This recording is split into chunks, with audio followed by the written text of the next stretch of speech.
Let's begin.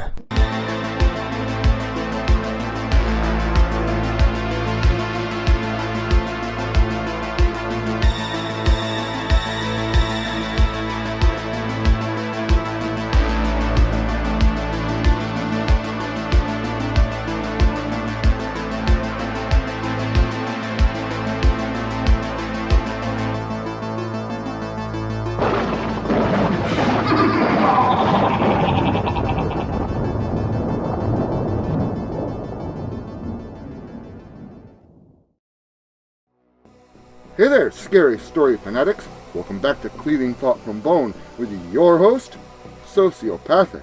Tonight, we relive an oldie but a goodie, one of my personal favorites. So sit back, relax, and get ready for the reboot of the month, a little story that I like to call Ghost Story.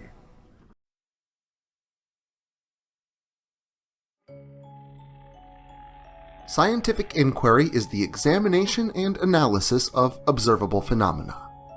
It has been stated by scientists the world over that the scientific method is only one method of examination, and although it is the best known approach currently, its dynamics are ill-equipped to deal with constructs that cannot be observed, such as the supernatural. This is not to say that the paranormal does not exist, because science has yet to prove it. Instead, it means that the supernatural world may indeed exist, despite the implication of humanity's best-known method of inquiry, science. I like to think of myself as a scientist at heart, particular to the concepts of the social sciences. Even so, I am also a firm believer in ghosts and the happenings of paranormal events. As a child, the idea of an afterlife and what it may consist of fascinated me. As I got older, I grew away from my childish wonders and studied more academic concepts. Attaining a relatively well-paying job as a psychiatry data technician, I found the pay and benefits substantial enough for satisfaction, but the performance of duty-related tasks, such as continual transcription, became monotonous after only a few months of employment. Single, I put some money aside for the procurement of some equipment related to my passion, paranormal investigation. It's not something I'd ever gotten paid to do before. Some college buddies and I used to dabble in it on the weekends, ones where we weren't consumed with our coursework, and I found it invigorating, like rattling off the dust of my childhood and making me feel alive. After a few moments of saving for and buying equipment and recruiting a couple of my friends, it wasn't long before we started researching our own first location to investigate. We knew it would have to be someplace relatively close by, as each of us had work on Monday, and we knew that we would need to receive the appropriate permission. I was hoping my investment would eventually pay off and allow me to swap in for my current, painfully boring profession for a more stimulating one. After much deliberation and a few phone calls, we were actually able to get a hold of the owner of an allegedly haunted property, only a short 45-minute drive away. The site was a cliché abandoned mental institution. I had explored a few abandoned homes before. Once I had even investigated an operating funeral home after hours, but nothing close to the size of the property which we were now hoping to examine. The interior of the institution was recorded to be well over 150,000 square feet in space. What deemed the location investigatable was the boundless reports of unexplainable noises and apparitions that were reported to echo and roam about its corridors. Incidents ranged from the occasional shadow figure, always seen with its gleaming green eyes, to reported scratching and screaming noises, said to belong to the patients that used to reside within. The great thing about this place is that reports of supernatural phenomena exceeded the period of abandonment and reached back into the time of operation. Many doctors and nurses employed at the institution reported seeing shadowy masses, usually first mistaken for a loose mental patient, and scratching within the walls. No reports of patients seeing or hearing anything unnatural was ever logged, presumably because the mentally ill are prone to seeing and reporting such events, which are usually constructs of a diseased mind. With a little research and determination, I was able to get in touch with a real estate broker employed by the agency who currently owned the property. Being a representative of his organization, the man agreed to meet with us the morning of investigation and agreed to allow us to remain overnight, unchaperoned, assuming that I was legit. Enthused, I contacted my cobbled-together team of companions and prepared myself for one hell of a weekend. We left early, meeting up at Kevin's house and hitting the open road as the sun was just beginning to rise. Sure enough, the man who had agreed to meet me was there, standing upon the steps in the front, awaiting our arrival, just as he had promised. Kevin, Chuck, and Carla began unpacking the van when we had arrived, while I walked up to greet the man. I instantly recognized the vacancy of the place, as ours and his vehicle were the only ones to be seen in the gravel lot, marking the end of the long, bumpy driveway. Walking past his black caravan, parked only a feet from our white one, I lifted a hand hello and approached him. He extended his own when I got close enough, initiating a resulting handshake. As he walked me through the building, he told me to always be vigilant of my step and surroundings, and divulged a few stories relating to noises and shadow creatures, in accordance with the location of which they occurred, helping me to mark out the spots to be investigated closely later. We walked mostly the first and second floors, having to take the stairs as a result of the elevators not working, easily signified by both the lack of power and blatant abuse by vandals over the decades that the place sat forgotten by everyone except local teenagers trying to score a good place for a beer party. Evidence of their presence was everywhere. Empty beer cans and cigarette butts littered the floor, amongst debris from crumbling plaster and fallen, deteriorated acoustical ceiling tile. Before too long, we had made our way back into the lobby area, the crew all setting up the various laptops, cameras, and other electrical equipment that would serve as our investigative tools.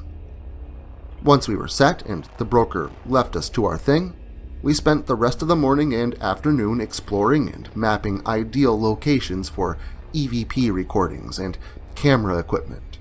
Combined with these tools, one thermal camera and an EMF device for each of us, we were primed and set for recording and documenting before the onset of darkness. We spent hours that evening combing the grounds in groups and separately. No scratching, screaming, or anything worth noting, paranormally speaking. It was about 1:17 a.m. when stationary camera number 3, positioned at the end of the second floor's western corridor, began blipping with static before the monitor went black completely.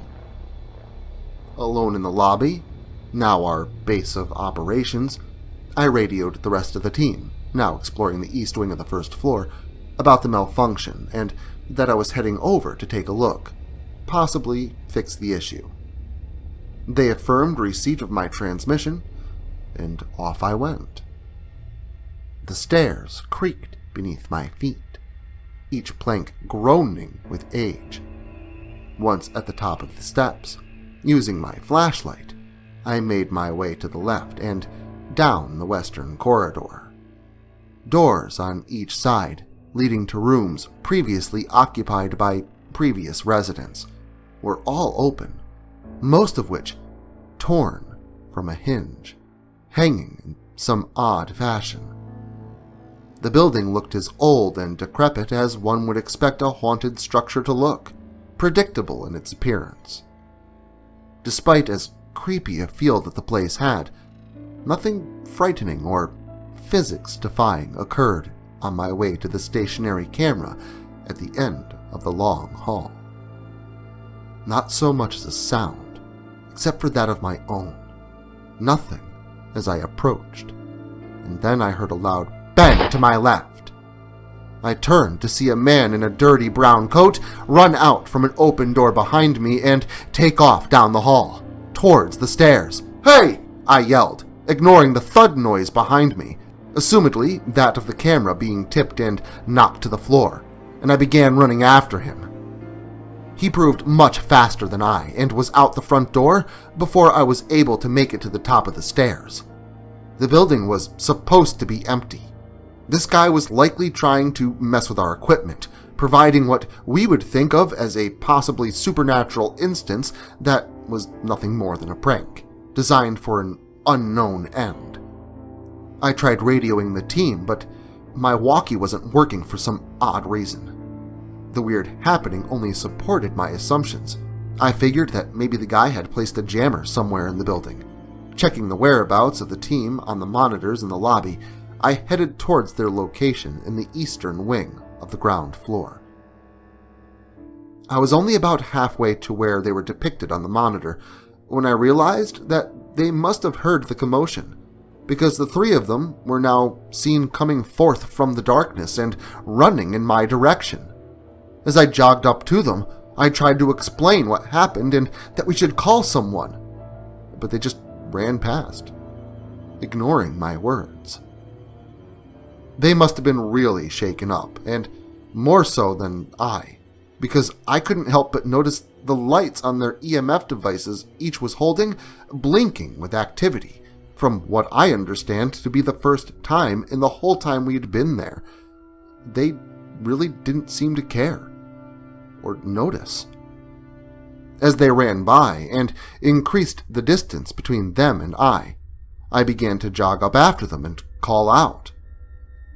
That's when I noticed something else strange. Their footsteps, their voices, everything had an echo. Everything except my footsteps, my voice. I could no longer hear the reverberation of my vocal cords being refracted off the floors and ceilings. As I approached the well-lit lobby, I saw each one of them check the black monitor linked to the camera upstairs before instantly rushing up the stairs and to the second floor. The screen for the camera still black as I passed by, I followed them to the camera stationed at the end of the hall on the second floor's western wing. I traced their path and my previous one back to the point of which I had encountered the man. At first, as I approached them, I thought their flashlights were shining and focused upon the camera that had been knocked over. "Hey, guys!" I spoke once again. But no one responded. No one even looked at me. I peered around Kevin's left side to see a terrifying sight that shook my very soul. It took a while for my mind to grasp. I wouldn't believe it as I began shouting to my friends that I was right there. My attempts were deemed futile by a further lack of response.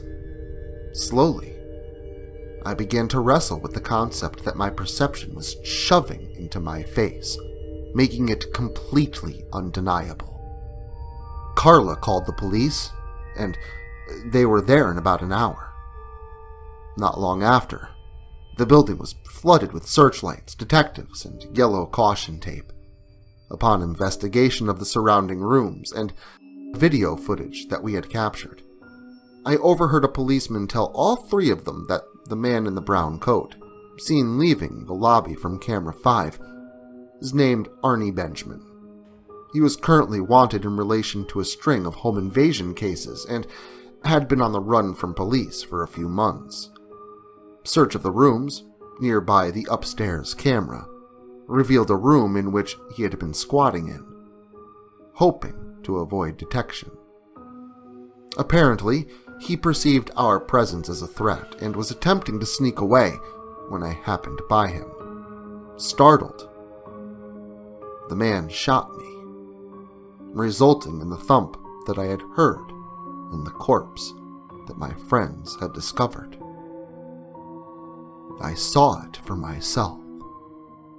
I lay up there, motionless on the floor, blood persistently leaking from the wound in the back of my broken skull, eyes red and bloodshot, skin an unnatural shade of gray.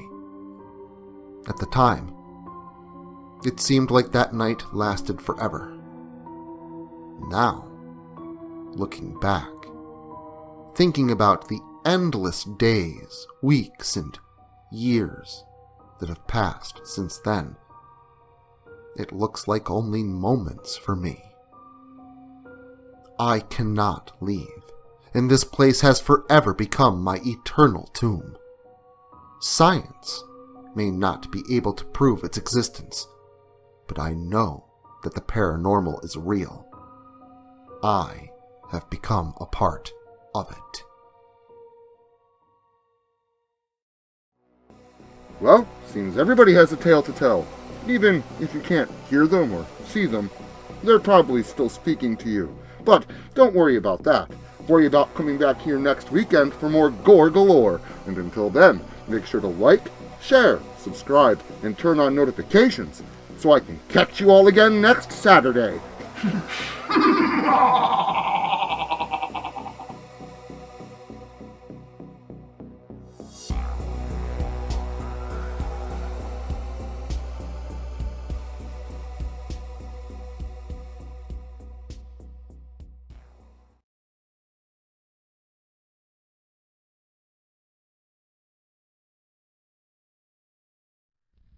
Social media can be very unpredictable, especially regarding horror content.